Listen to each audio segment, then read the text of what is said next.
للأستاذ باتريك سيل أنا أختلف في البداية معه. هل تتفق معه في مسألة أن الرئيس بشار عنيد كوالده؟ يعني أنا أختلف معه في قصة أنه يحتاج وقت. أعتقد يعني أن الوقت ليس في صالح بشار الأسد ولا في صالح النظام السوري.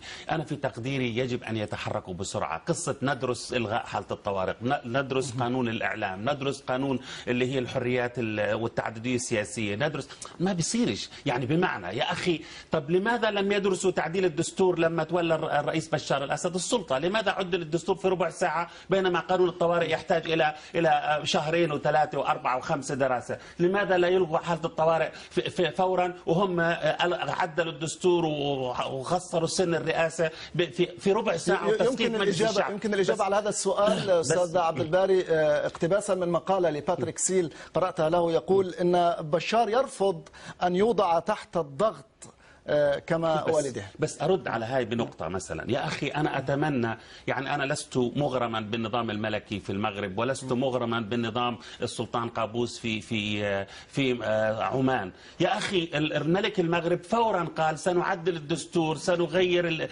الأسلوب القديم، سنبدأ صفحة جديدة، وبدأت عملية التغيير. نختلف معها أو نتفق هذا أمر آخر، يعني لست خبيرا بشؤون المغرب. في عمان الرئيس السلطان قابوس فصل 2 من مستشارين وخلق 50,000 وظيفة وأسقط الوزارة وعدل الدستور.